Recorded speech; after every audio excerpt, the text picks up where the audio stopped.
Hey guys, Filtrate here and welcome to another review. Today we're going to talk about a Netflix series called The Queen's Gambit. The Queen's Gambit follows the life of an orphan chess prodigy named Elizabeth Harmon during her quest to become an elite chess player while struggling with emotional problems, drugs and alcohol dependency. The story begins in the mid-1950s and proceeds in the 1960s. It begins in Lexington, Kentucky, where an 8-year-old Beth, having lost her mother in a car crash, is taken to an orphanage where she is taught chess by the custodian Mr. Scheibel. As was common during the 1950s, the orphanage dispenses daily tranquilizer pills to the girls to balance their disposition, which turns into an addiction for Beth. She quickly becomes a strong chess player due to her visualization skills. Basically, those pills made her to train chess at night looking at the ceiling while other children would sleep at a time. I really like that idea of so-called hidden ability. So no one had a clue that she could do it, so she kept it under the rug the whole time basically. Before long, she began to ask custodian Mr. Scheibel many questions about chess. Of course, he denied to show her how this strategic game works. As days went by, she became very talkative with custodian and they started playing slowly but surely one game after another. And pretty soon Mr. Scheibel was impressed with her chess abilities. This proceeded, and later on she was recognized among all the orphan kids. She became a friend with Jolene, which taught young Beth about rules and behavior in orphanage. Everybody took an interest to play with her, and one day she had the opportunity to meet several chess amateurs. Becoming a teenager, she started to play competitive advanced chess with older men. One was Towns, a fellow chess player for whom Beth develops an unrequited love. You could see this addiction to pills rule things out and made her the way she is, and when the time came to play with a state champion, Harry Beltic, it's almost like audience right after bat knew that Beth would win. So proceeding more further through the story, Beth's foster mother, called Alma Whitley, who with her husband Alston adopts Beth as a young teenager and later acts as a manager for Beth's chess career. Alma's biological child died sometime before Beth's adoption, and she develops worsening alcoholism that begins to influence Beth. So I gotta say, I didn't like Alston, foster father character, because of his recklessness first of all, weird behavior towards Beth. He didn't care at all, we can say. He didn't care at all about chess career. We didn't see any chemistry between these two. Still, Alma, of course, knew her potential and saw the opportunity to travel with Beth on tournaments. I really like this idea that foster mother allies with her foster daughter among professional chess players who are playing against each other for big cash prizes. She finally felt like her life was sorted out, and that stressed life at home with her husband was a past story. Beth was getting slowly comfortable with media around her, knowing that this is a big deal.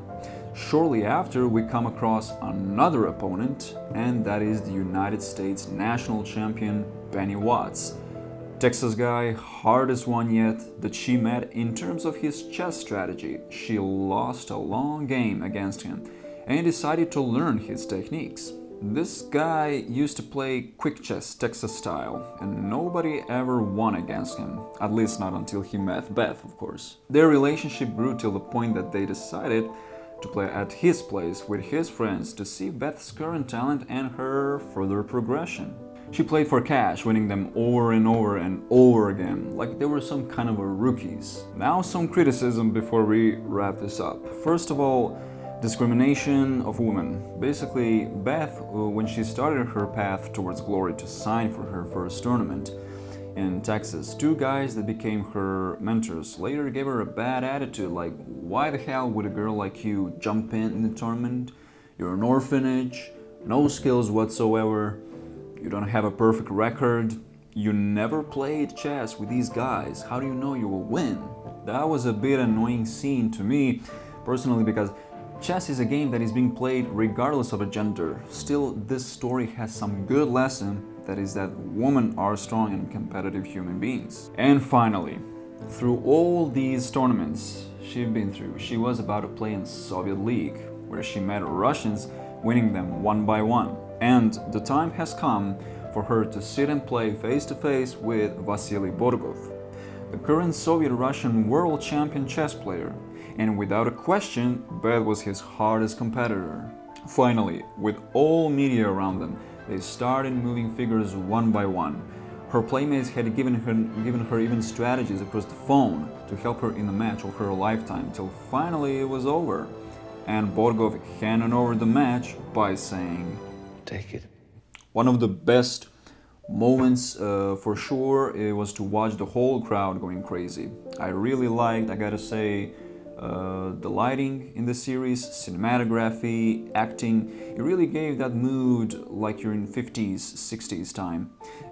And this character relationship, especially Beth's foster mother who died, I gotta say, so spoilers alert, Beth's mother died, foster mother died no longer before they were about to go on another tournament. Big props goes to Anya Taylor-Joy. She had the biggest arc of the Beth's character to carry and play, and that for sure was recognized by the audience. Music was cinematic the whole time, except from few pieces where we had a shocking blue Venus song and some rock and roll style at a time. Overall, music was brilliantly done following the story.